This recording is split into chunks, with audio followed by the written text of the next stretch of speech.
Good evening, councillors.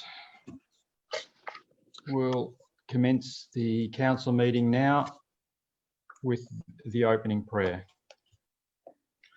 Almighty God, we pray for your blessing upon this council.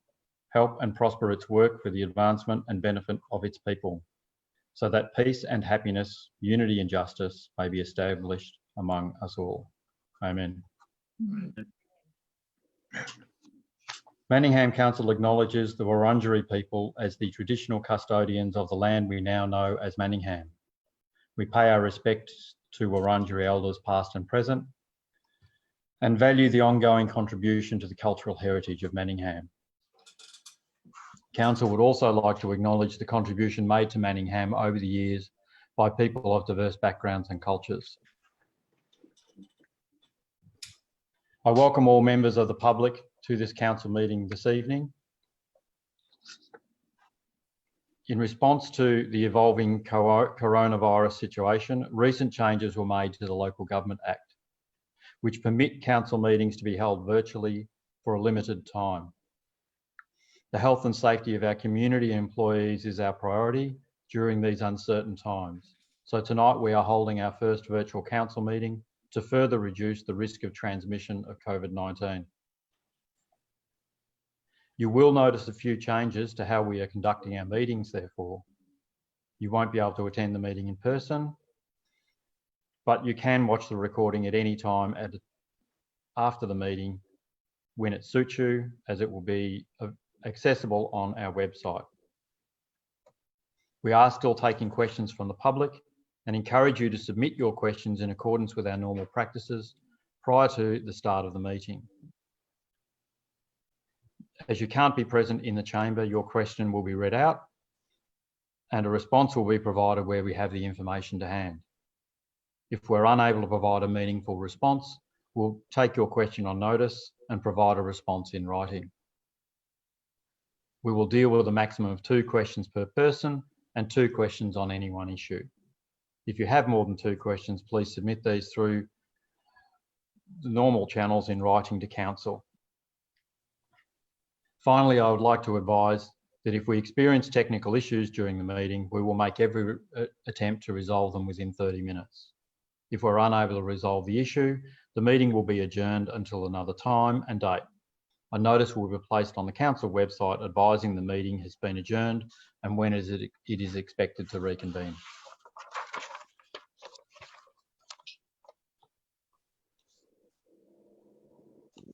So, to the conduct of the meeting. All council meetings are governed by a meeting procedure local law. I will introduce each item of business as listed on the agenda by calling it by number and reading the title.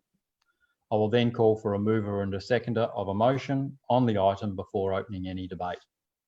Only councillors are obviously able to join the debate.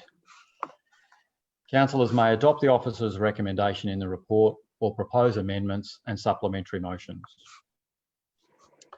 Item 2, apologies and requests for leave of absence. We have received an apology from Councillor Sophie Galbally for this evening's meeting. What I'll do now is I'd like to confirm the councillor attendance at the meeting by a show of hand and verbal indication from the individual councillors. Councillor Mike Zafiropoulos. Mike Zafiropoulos. Thank you, Mike. Councillor Anna Chen. Present. Thank you, Councillor. Councillor Andrew Conlon. Present. Thank you. Councillor Jeff Goff. Yes, sir. Councillor Dot Haynes.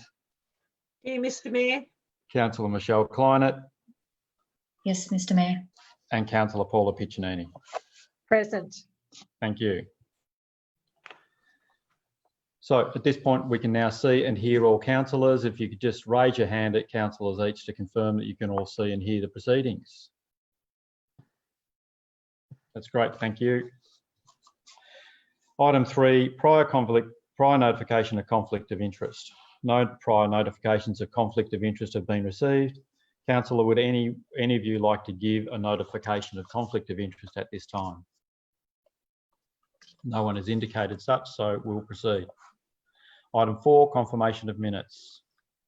Do I have a mover for this matter? Councillor Conlon. I'd like to move that the minutes of the ordinary meeting of council held on 28th of April 2020 be confirmed. Thank you, councillor. Do I have a seconder? I second, Mr. Mayor. Councillor Chen. Do you wish to speak, councillor? No, thank you. Great. I'll therefore put the motion. Those for, please raise your hands. All councillors have affirmed their support for the motion. Those against, none. That's carried by unanimously. I'll get it right in a sec, councillor, sorry. New format and all. Item 5, presentations. There are no presentations. Item 6, petitions. 6.1, tree replacement along Colchester Drive, Doncaster East. Do I have a mover? I move, Mr. Mayor. Councillor Chen. I move that the petition with 12 signatories requesting the removal and replacement of nature street trees along the north side of Colchester Drive, Doncaster East, be received and referred through to the appropriate officer for consideration. Thank you, councillor. Do I have a seconder? Yes, Mr. Mayor. Councillor Haynes. Do you wish to speak, councillor Chen? No, Great, no, thank you. thank you. I'll put the motion therefore. Those for. That's carried unanimously. Thank you, councillors. Those against? None. I'm still getting it in the wrong order. I'll get it right in a sec, councillors. Item 6.2, 4 Whittons Lane, Doncaster Waste Collection. Do I have a mover for this particular matter? I move, Mr. Mayor, Councillor Haynes. petition with 4 signatories requesting the review of council's waste collection for the 4 units that are located at 4 Whittons Lane, Doncaster, be received and referred through to the appropriate officer for consideration. Thank you, councillor. Do I have a seconder? I second, Mr. Mayor. Councillor Chen. You wish to speak, councillor Haynes? No, thank you. Great, thank you. I'll put the motion. Those for.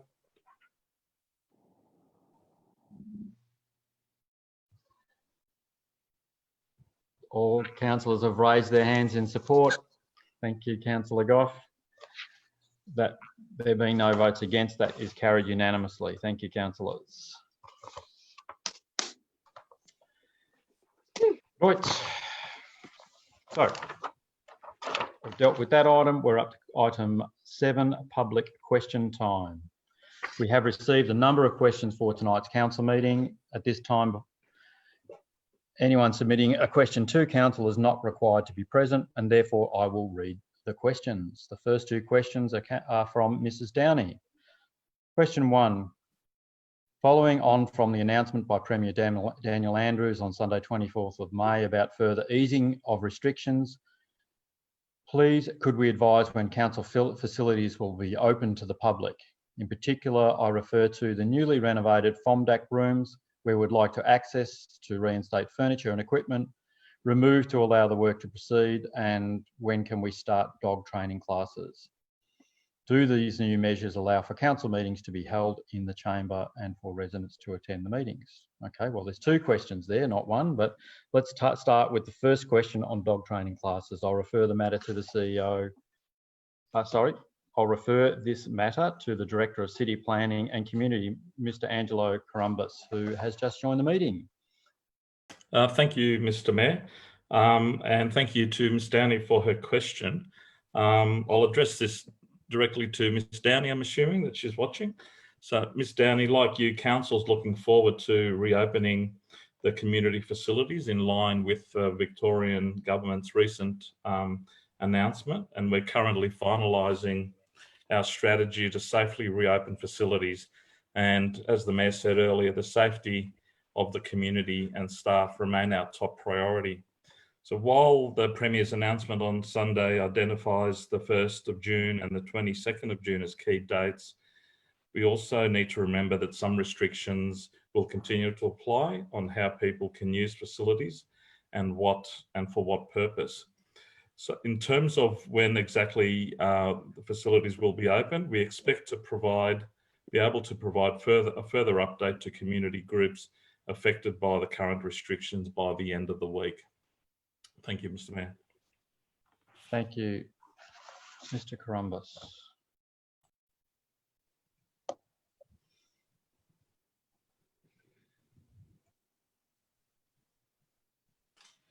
Yeah, I'm happy to answer the council meeting one. Thank you, Ms. Downey, for the question. In terms of council meetings, again, we'll be making sure that we comply with the state government ongoing requirements in relation to social distancing and square meterage, etc. What we will be doing after each meeting is evaluating what any new announcements are and making the necessary announcements to the community if and when we are able to return back to normal council meeting structures. This meeting was obviously set prior to the announcement by the Premier on the weekend, and so it was determined that we'd avail ourselves of those new capacities to be able to manage this meeting from a social distancing perspective. But as I said, we'll evaluate the new capabilities as a restrictions ease after this meeting and make announcements to the community when we make a determination for the June meeting. That's great. Thank you, Mr. CEO. Now we have a second, well, it's actually a third and fourth question from Mrs. Downey. Given the content of these questions relates to the forthcoming election, I'm happy to use my discretion to allow the further questions to be considered. So the next question is, in light of the upcoming council elections in 2020, I note that the VLGA is running candidate training sessions in most municipalities in Victoria. One was lifted for Manningham on the 29th of July, but access to register was denied. Why? I noticed that there is also a full day workshop planned to be run in Manningham on the 25th of July. Could you please provide further details and how prospective candidates can register to participate? As this matter relates to the 2020 council elections, I would ask the CEO, Andrew Day, to please. Thank you once again for the questions, Mrs. Downey. So these are, as you allude to in the question, VLGA run sessions. Most councils are hosting these types of sessions for the VLGA. The session on the 29th, there was some issues with their website. We've been in contact with the VLGA and understand that the website is back up and running and people are able to register for that in relation to the session on the 25th of July. We're still working through the logistics of that. That was originally going to be a session where people could attend here at council. So we are working back through with the VLGA on what the new arrangements might be for that. And as soon as we've worked through what those arrangements are, they'll be available on the VLGA website. Thank you very much, Mr. CEO.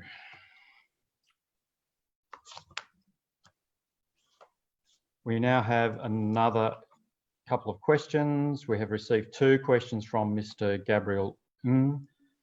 The first question is, considering council's previous commitment of support of a funding application this year, will each councillor advise whether they support fast-track community consultations to enable Tunstall Square Kinder to submit an application by 31st of July 2020 in order to obtain state government funding to build an additional classroom? Well, clearly we're not going to have each individual councillor respond to a question from the public, but I will thank you for your question, however, Mr. Ng, and as it relates to council facilities, I will ask the Director of City Planning, Mr. Angelo Corumbus, to please respond. And he has just joined the meeting. Thank you, Mr. Mayor, through you. Mr. Ng, thank you for your questions. In response to your first question, I understand you've had a number of conversations with council officers. So for council to approve your grant application by July, the funding agreement requires council to commit to allow the facility to operate as a kindergarten for at least 10 years, and we need to provide written approval to you for that purpose. As previously explained to you, unfortunately, the strategic work we're currently undertaking isn't available at this time for us to make an informed decision. So we're working on an early years needs analysis for the municipality, which will inform a community infrastructure plan. And given that those documents aren't yet available and that a lease is needed for the land that you're looking at, my understanding is that you're looking to lease approximately 400 square metres of land that's zoned for public open space. So there's an additional requirement for us to consult the community, as you pointed out. So in our view, officers' view, it's too early for us to confirm our support for the project at this time. Thank you, Mr. Mayor. Great. Thank you, Mr. Columbus. And the second question is, what is Council's plan to help local kinders build the necessary infrastructure to prepare for the rollout of 15 hours of funded 3-year-old kinder? And again, if you could handle this question, Mr. Columbus. Thank you, Mr. Mayor. Again, Mr. Ng, as explained previously, Council recognises the value of providing 3-year-old kinder in our municipality and shares your committee's desire to obtain state government funding wherever possible to support the delivery of these services over the next effectively 10 years, which is part of the Victorian government stage approach to the rollout of this program. As I pointed out in my previous response, any major works projects are not currently in our capital works program, including for the Tunstall Kinder, because we're currently in the process of completing the early years needs analysis and that community infrastructure plan that I mentioned, and we're doing that with the financial support of the Victorian government. So in terms of the timing, we're pretty confident we'll have an early years direction paper finalised by early to mid-July, and we'll be briefing councillors about that at that time. By early to mid-August, we're aiming to have a draft community infrastructure paper, and then we're hoping to finalise both the needs analysis and that plan by the 7th of September or thereabouts. So the draft directions paper in August will hopefully help us make a more informed decision about the possible next steps regarding the Tunstall Square Kinder Committee's proposal. And if it's supported by the council at that time, as noted, we'll need to engage the local community about the proposal and look at that long-term lease on the public open space that's proposed to be occupied. Just to finish up, Mr. Mayor, it's worth noting that the Victorian government's schedule for this program identifies that the funding for the 3-year-old kindergarten program will be available in stages, with the first couple of stages focusing on services in regional areas that already have the infrastructure in place to deliver the services. So from our perspective, we need to move on this quickly, but we need to make an informed decision on the back of that work, and we do have time to work with the state government. Thank you. Thank you.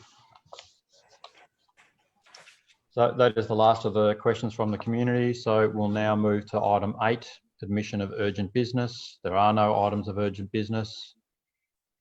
We'll move, next is item 9, planning permit applications. Again, there are no planning permit applications. Item 10, city planning and community. 10.1, the COVID-19 relief fund.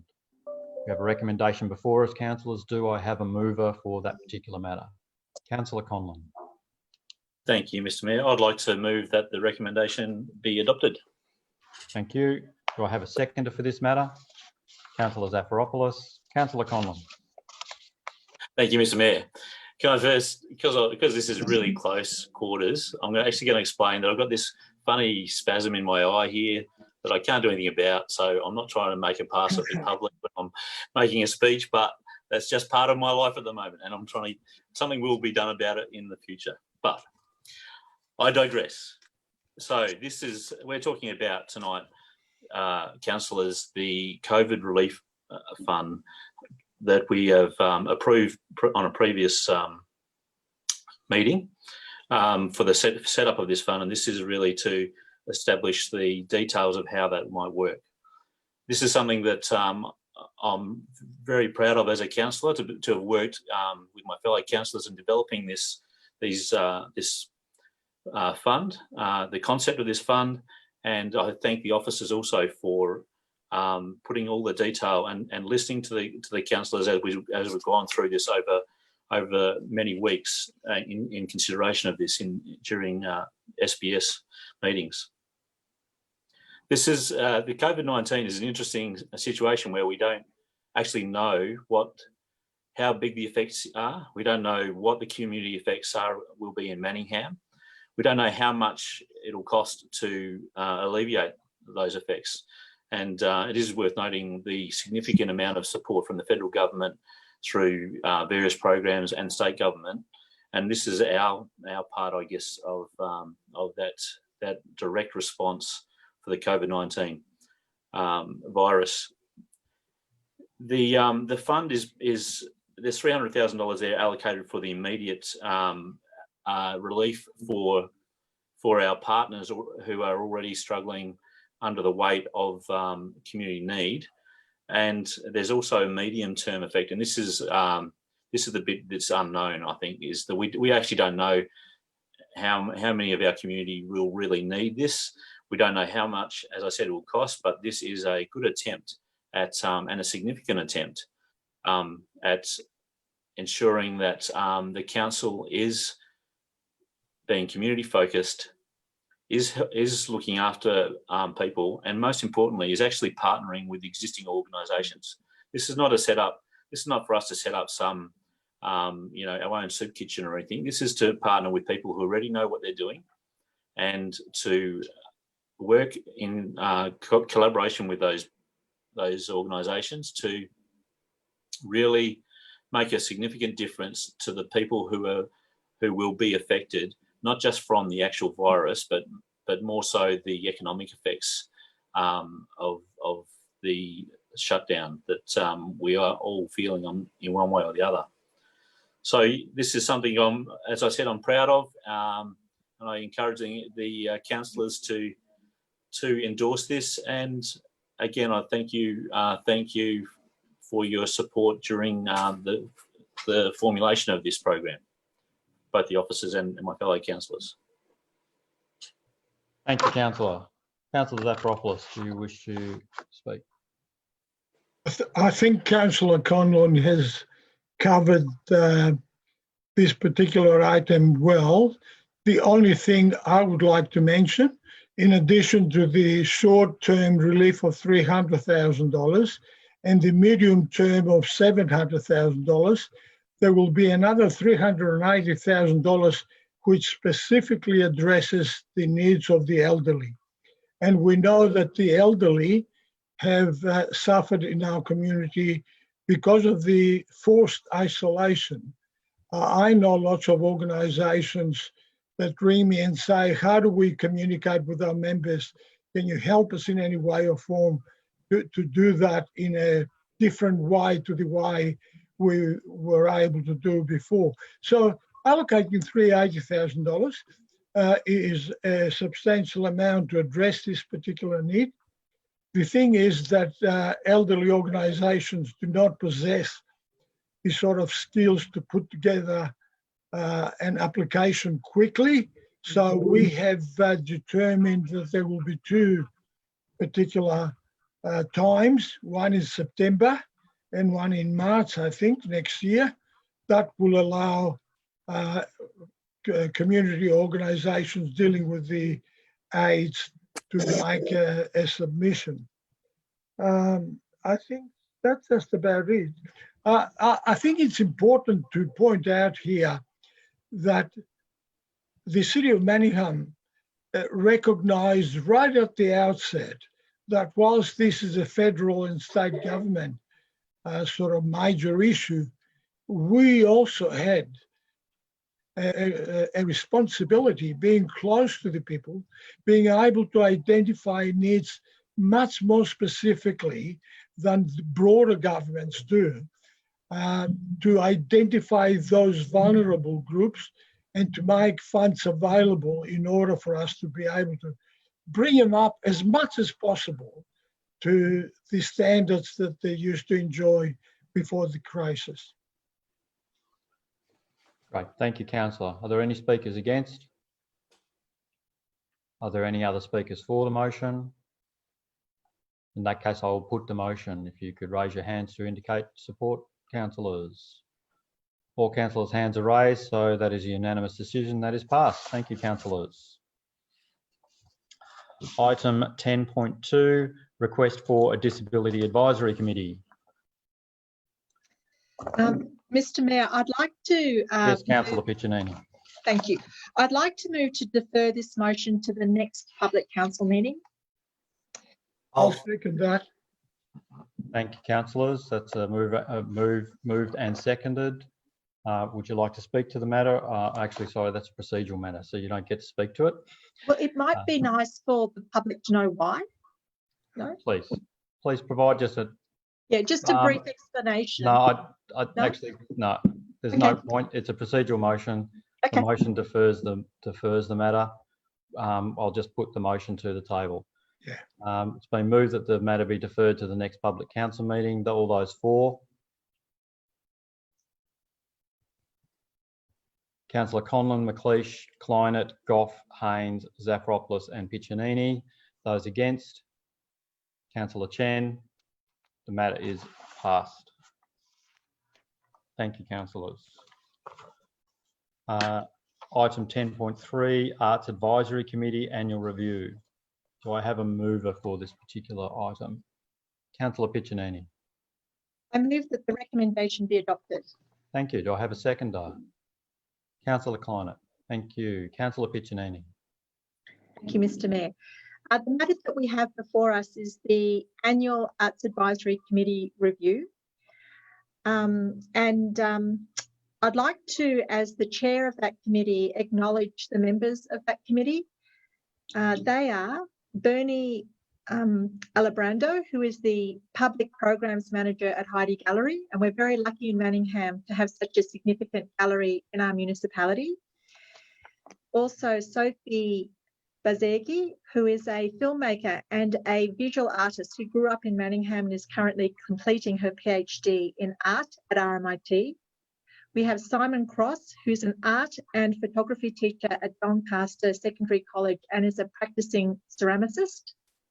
Rose Lang, who's an academic and lecturer who has worked in the arts for many years, and she's currently the manager of Contemporary Arts and Social Transformation at RMIT. And we have two more. That is Demi Nicolaitis, who's the leading visual arts teacher at Templestowe College, and Mardi Nowak, who is an artist in her own right, a curator and the head of visual arts at the RACV.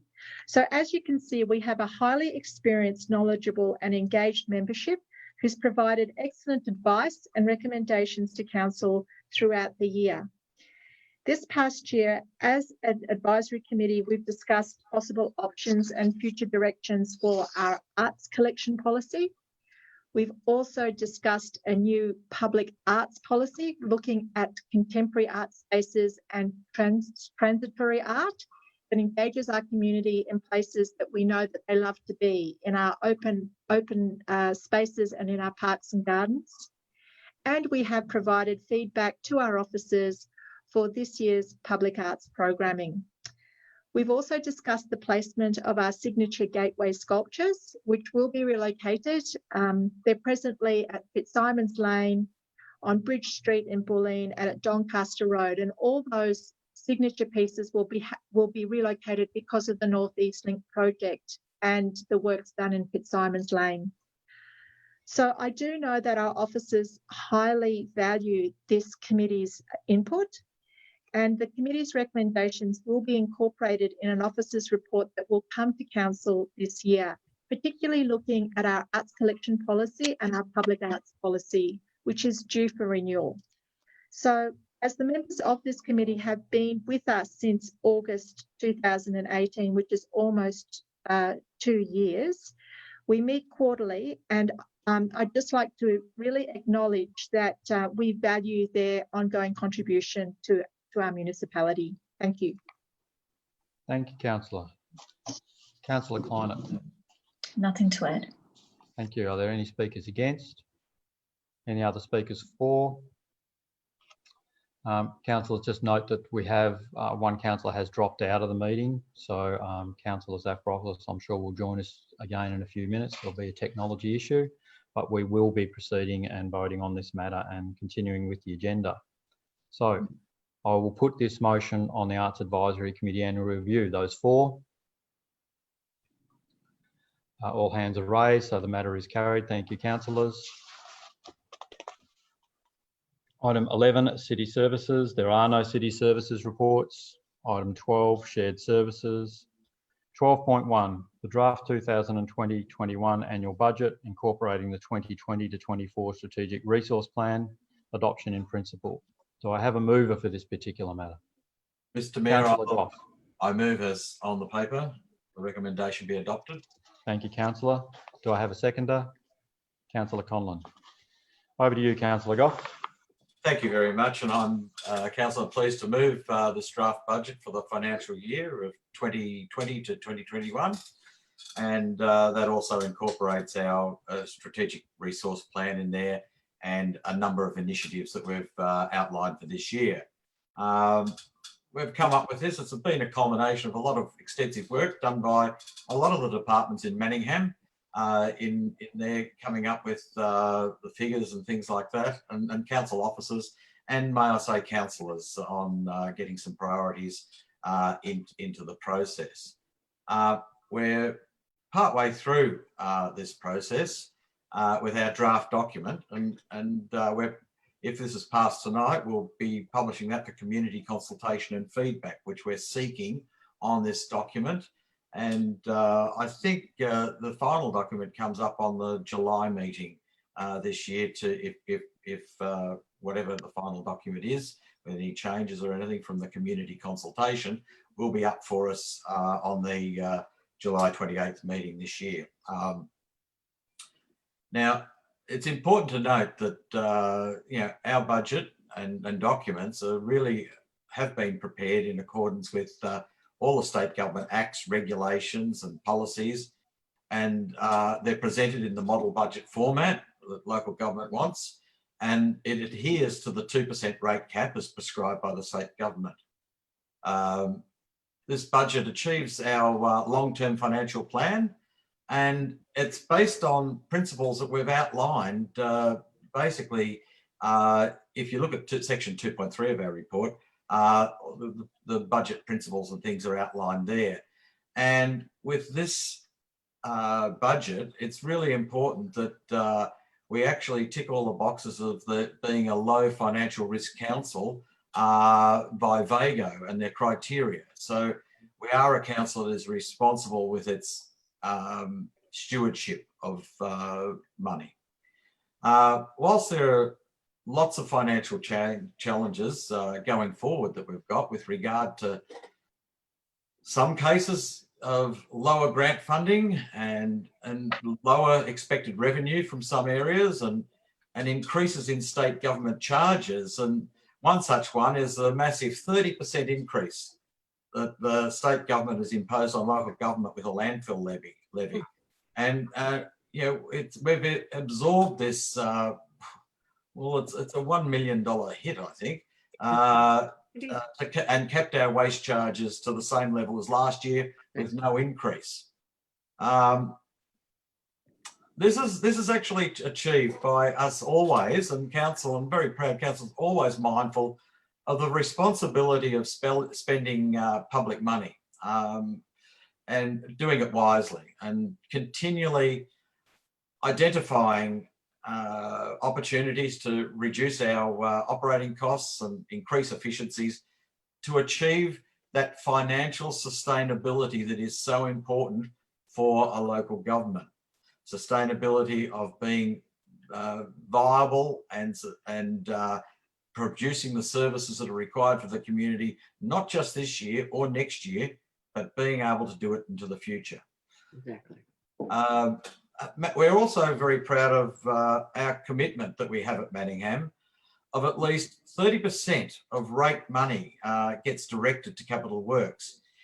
That is in addition to any state and federal government grants for capital works. And we're very proud of doing that.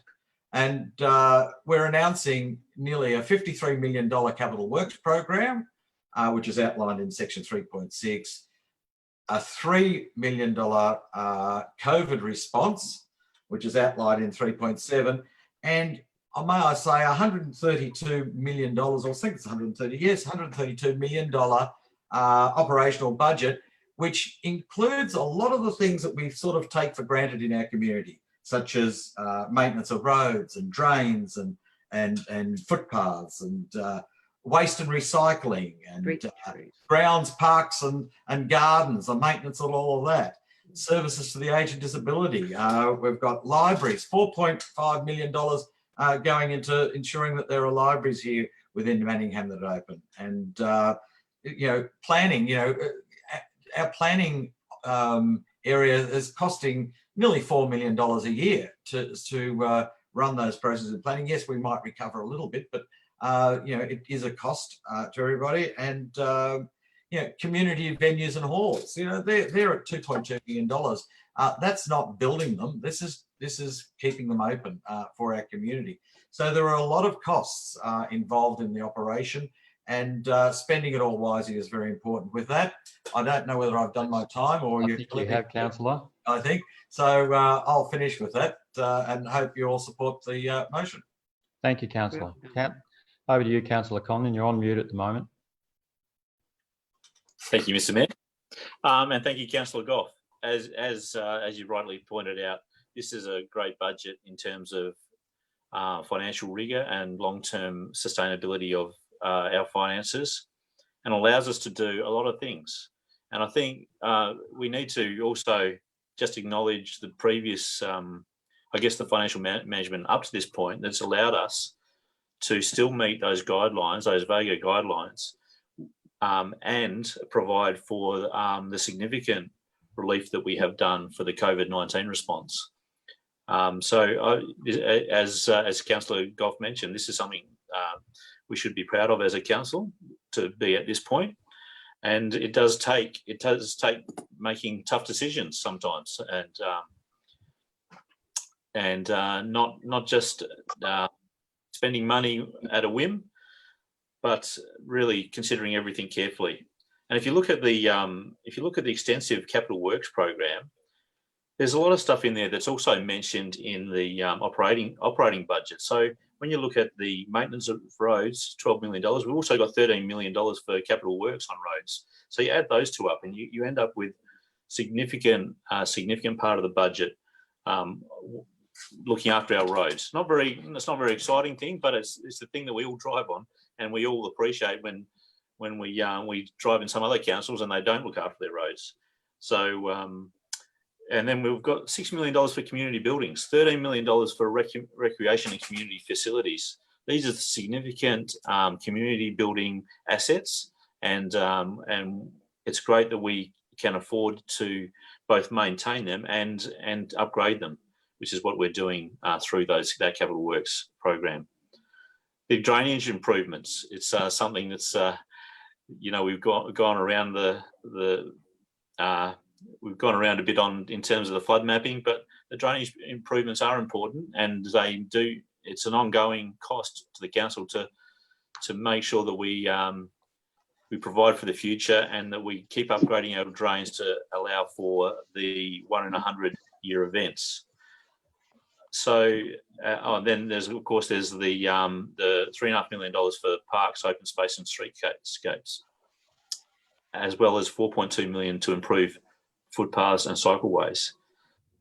So these are all very significant sums, and I congratulate the officers in bringing it all together. And I would, I ask that my fellow councillors support it. It is a special budget because of the COVID-19 response, and thank you. I'll finish up. Thank you. Thank you. Are there any speakers against the motion? Are there any other speakers for the motion?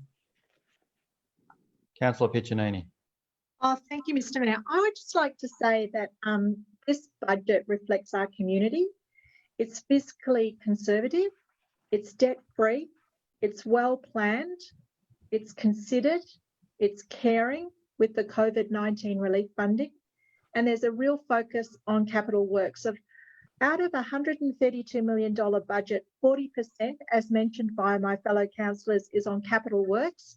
And I'd just like to highlight that we're spending $8 million at Petty's Reserve on a new soccer stadium for our community, which will be 2 artificial fields and a new pavilion.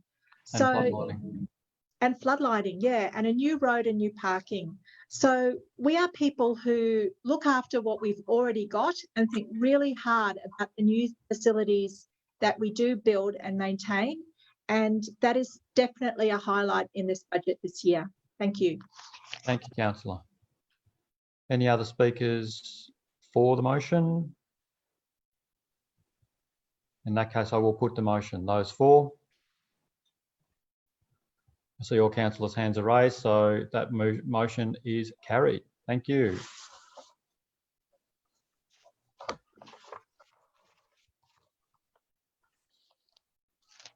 So, councillors, we've dealt with the draft annual budget in item 12. We're up to item 13, Chief Executive Officer, 13.1, Manningham Quarterly Report, Quarter 3, January to March 2020. Do I have a mover for this particular matter? Councillor Chen. Mr. Mayor, I move that the recommendation be adopted. Thank you. Do I have a seconder? Councillor Haynes. Over to you, Councillor Chen. Thank you, Mr. Mayor. In quarter 3 of this financial year, Council has completed 117 projects to the value of 21.6 million, which is about 41% of the overall program, and a further 97 projects started and progressing well. But the overall program remains behind forecast. It is anticipated that up to 8.1 million in works may not be completed this financial year. The reasons of the delay includes COVID-19 caused uncertainty of delivery and potential restrictions. Some major projects took longer than expected, club requests to delay delivery or change designs. And a number of large projects are likely to be underway by late June. The associated expenditure could fall in before or after 30th of June. The result will be better than expected this financial year, or a very strong start of next financial year. The good news is that considerable progress has been made on the design of projects scheduled for 2020 and 21. This will allow for a quick start to next financial year. As to finance, Council has 0.6 million higher than budgeted expenses this quarter because of the January hailstone damages. Therefore, our operating result was below the budget target by 1%, which is 0.4 million. No doubt the COVID-19 outbreak is having impact to our finance. The financial impact will be reflected in the 2019 and 20 forecast and the proposed 2020-21 budget. Regarding the corporate performance, Council has 13 major initiatives in this financial year. This initiative reflects the back to basic approach of our 4-year Council plan, including road and park improvements. 11 of the major initiatives are at or above the expected target. For example, Council is working on a more inclusive practice for Council's front counter, Roffey Lake Master Plan, and Hepburn Park. Design for future road projects are being developed. Our drainage strategy has been revised to focus on a strategic, integrated water management response, and many, many more. 2 initiatives are behind schedule. One is Grow the Visitor Economy Initiative, because of the tourism industry has been significantly impacted by the social distancing protocol. The other initiative is about local planning. Council is currently conducting community infrastructure needs analysis to better inform the Municipal Development Contribution Plan. Therefore, the new municipal DCP is deferred and now scheduled for completion in 2021. As for statutory planning, Council has made a number of progress improvements over the past few years. Our planning decisions made within the 60 statutory days reached to 97% in March 2020. 1 year ago, the rate was only 72%. There is a great improvement. We wish to reassure our community that although Council's performance in some areas has been impacted because of the COVID-19, officers are proactively looking for innovative and efficient ways to deliver services and activities to continue to meet our community needs in a safe and reasonable way, to minimize service disruption and maximize community safety and recovery. Thank you. Thank you, Councillor. I'll now provide an opportunity for the seconder to speak. Councillor Haynes. Nothing to add, Mr. Mayor. Thank you, Councillor. Are there any speakers against the motion? Any other speakers for the motion? I'll therefore put the motion. Those for? Those against? That's all councillors have indicated they support the motion. That is passed. Thank you, councillors.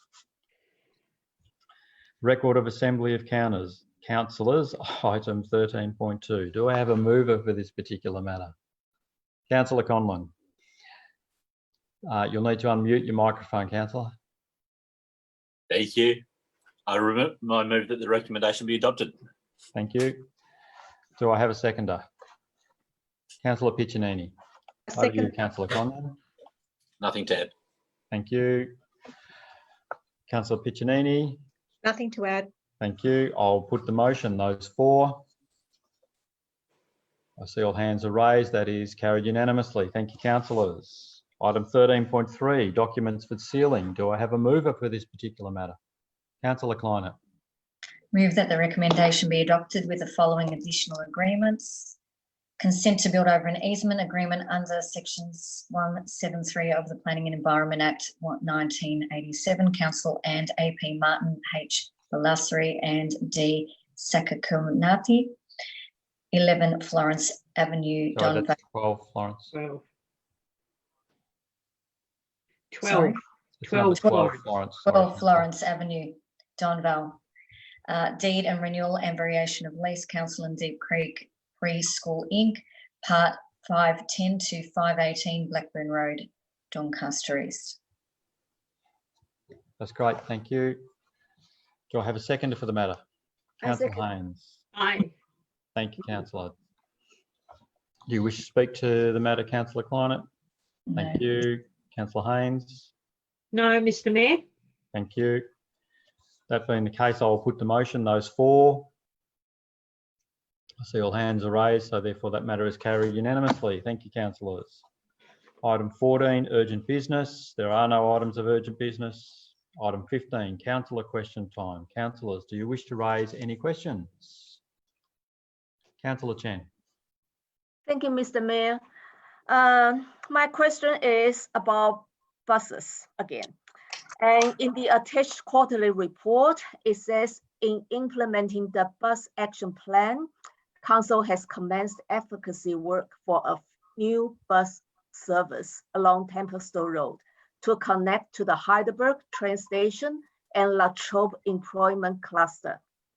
However, the new bus route identified in our transport action plan and the Manningham bus network review is between East Doncaster and Heidelberg La Trobe University, via Templestowe Village and Bulleen. Can officer explain why Doncaster East is removed from the new bus route advocacy work and how Council is to proceed with the advocacy action? Thank you. Thank you, councillor. I will initially direct that question to our CEO, Councillor Mr. Andrew Day, if you'd like to unmute your Thank you, Councillor. I might invite Mr. Karambas to respond to that question if he's still with us and available.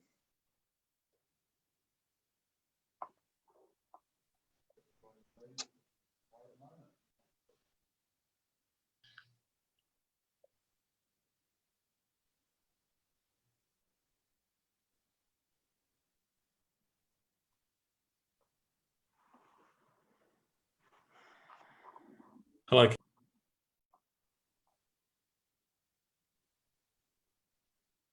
And there we go. We can Hi, see you councillors. and hear you now. Mr. Grumbus, please.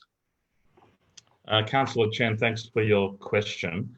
Look, I can reassure you that advocacy remains strong for the proposed bus service to Doncaster East, as you've outlined.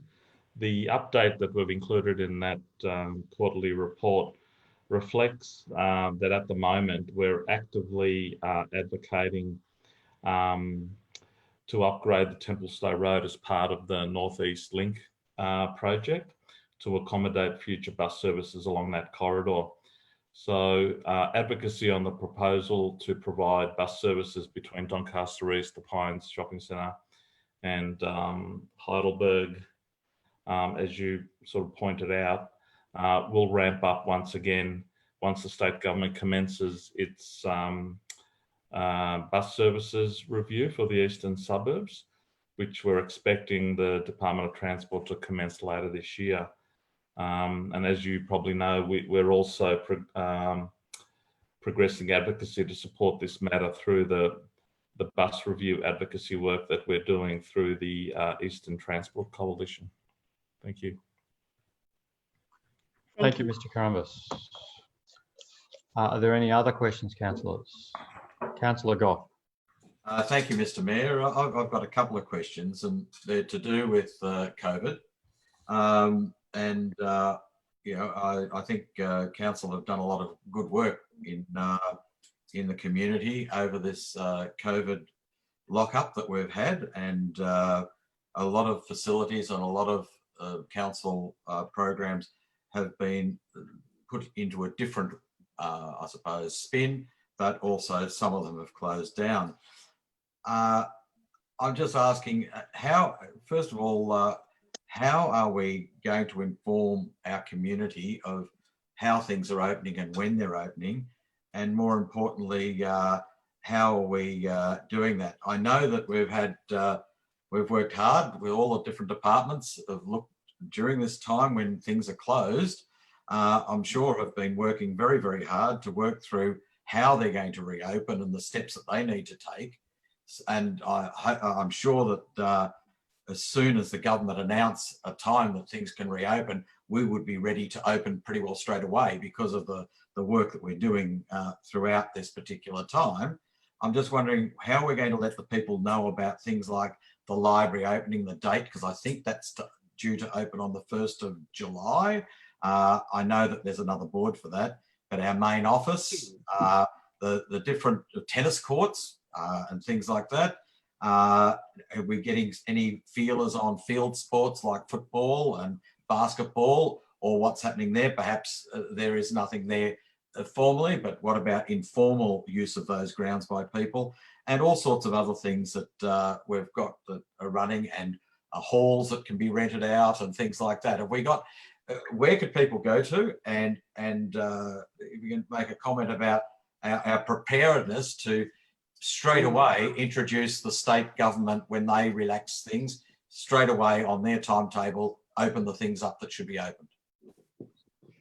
Thank you, councillor. I know that's part of the challenge here is that the government can make an announcement that doesn't actually have the procedures in place for that to be enacted. That's been one of the challenges we had when they made the announcement about sport recently. But I will pass the response to that particular question over to our CEO, Mr. Andrew Day.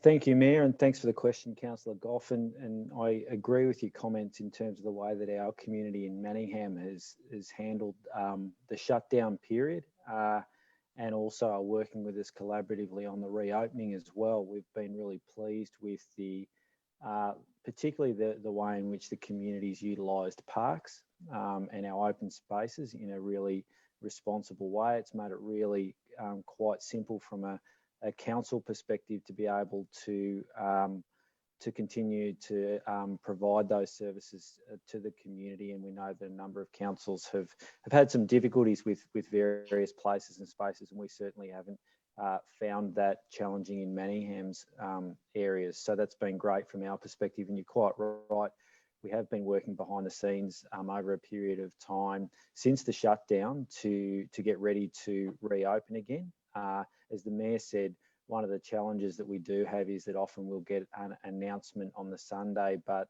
potentially not have the guidelines or the regulations either from the state government relevant bodies or the sporting associations in the case of sports immediately on that Monday. So we need to work through what they are and then contact the various groups, and we've been doing that. So if I look particularly at a number of areas in relation to sports, for instance, as you rightly point out, Councillor Goff, a number of sports have been able to get active over the last couple of weeks. So we've been working with those sporting groups and sporting associations on what they can and can't do, and particularly working with them on their return to play plans. So every sports club needs to have some kind of return to play plan in place to be able to demonstrate things such as cleaning and social distancing and those sorts of things. So we've been actively working with clubs on that front, and again been really pleased with the response from the clubs,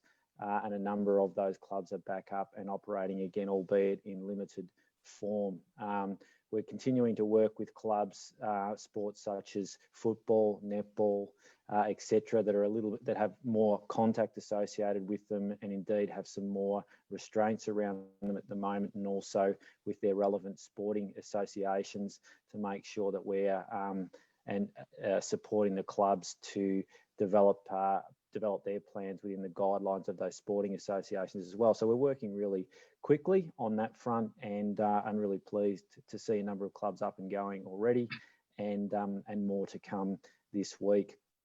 On Sunday, most people would have seen the announcement from the Premier that enabled us to reopen skate parks and playgrounds and outdoor gyms with a limitation of 10 around them. So we've proceeded to do that on the Monday. The team did a great job already to go to remove the signs that had been put up, I should say, and pulled those signs off, and also started to implement the necessary cleaning regime that goes along with that as well, because it's important to note that with all of these reopenings, there are some stringent cleaning requirements that also go along with it.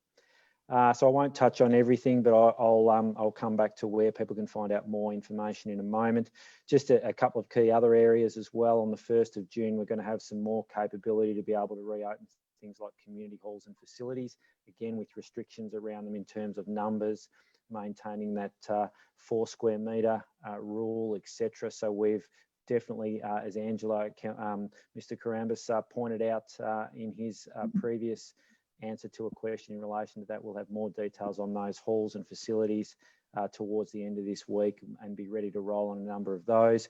We're going to particularly focus in on the regular users rather than casual bookings to start with, to make sure we get those regular users up and going as quickly as possible, and when they feel comfortable to start to use those facilities a little bit more. Our customer service centre, the plan is to have that up and going on the 1st of June when we're allowed to. And again, we've got all the planning in place for that, and the customer service team, Citizen Connect team, have done a great job managing remotely, and it's going to be great to be able to reopen the Civic Centre here in Doncaster Road to community as well.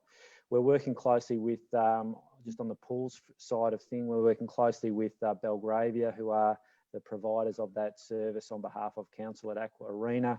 There's obviously some fairly strict guidelines around that in terms of number of people that can use lanes, capacity not to use change rooms at this point in time, mix between indoor and outdoor, not able to use the gym at the moment. Obviously, we're needing to get the heating back up and going in the pools and all of those sort of things. So that's a fairly complex operation. But we've certainly been in constant contact with Belgravia, and we'll continue to inform the community when we're ready to roll with the pool. As you pointed out, Councillor Goff, the library has a separate board run on behalf of both Whitehorse and Manningham councils. There's a board meeting on tomorrow night. We'll be able to gather some more information from the library in relation to its preparations to reopen again, and that's certainly listed for the board meeting tomorrow night. So there's some of the key things, but the headline figure in terms of where, or information in terms of where people can find out information, is definitely to go to Council's website in the first instance. That's where we placed information for the close down period. And that's where we are progressively updating information as facilities come back on deck again. And certainly if there's not enough detail there, we'd recommend that people just give a quick call through to the customer service centre if the detail that they're specifically looking for in terms of their hall or their particular sports facility or place, they've got some queries around it, just feel free to give us a call. And I've got a second question, Mr. Mayor. Jeff, you're great. Thank you, Mr. CEO. Sorry. Second question. Yes, Councillor Goff. Yeah, my second question. I can't hear you, Councillor. You're going to need to. I'm here. That's better. That's live. working now. Yeah, I can right. hear now. Okay, thank you. Now, the second one is about a greyhound slip track that's there, and it's been closed and it's continuing to be closed. Considering it's really one man and a dog, or one person and a dog that goes inside there and lets their dog run along a thing and come back and go out, it's sort of in the same classification of a playground. It's not really a sporting facility. It's no sports are actually played there. It's a place that people will run a dog, and that's it. And you run it one at a time. And so you do have to go inside a gate and outside a gate. I'm just wondering, I understand that it may be that we classify it as a sport and therefore we're not prepared to open it or whatever. I don't know that there's even a sporting club that hires it. This is a facility that is open to the public, just like our parks, so we can have people go down as gym instructor or I think we've got the point, Councillor. So my question is, when are we going to open it? And if not, why not? And how do I find out? Thanks for the question, Councillor. Yeah, look, I'm told that there actually is a club that we've been interacting with down there in relation to their plan to reopen as a club down there. I don't know the exact date in terms of when that might actually be occurring, but I'll take that on notice, Councillor, and I'll come back to you with the specific details. But I do know we actually have been actively reaching out to that club down there, and also Greyhound Victoria in relation to any specific guidelines that they may have in relation to these tracks. But we'll come back to you with the specific information on what that date might be in terms of reopening. Thank you, Mr. CEO. Councillor Conlon. Thank you, Mr. Mayor. Yeah, I note that there's a new surface on the road at Dante Creek Drive. I'd just like to request that we be brought up to speed that to that surface, etc., through the SPS process, please. Certainly, Councillor, we'll make sure that that's on our agenda in the near future. So that's why we get a briefing on it. Are there any other questions, councillors? Great, thank you. Item 16, confidential reports in that case. Do we have a mover for this particular matter? Councillor Piccinini. I move that Council close the meeting to the public pursuant to section 66(2)(a) of the Local Government Act 2020 to consider item 16.1, Lions Park Warrandyte, construction tender to consider private commercial information. Thank you, Councillor. Do I have a seconder?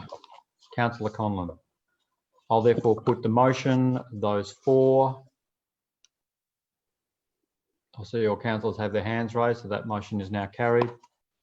To the members of the public who may be watching this in live stream, because this is moving the council meeting into a confidential session, we'll be ending the live stream of the meeting And this is in fact the last item on our agenda. So that will be the end of the live stream for this particular council meeting this month.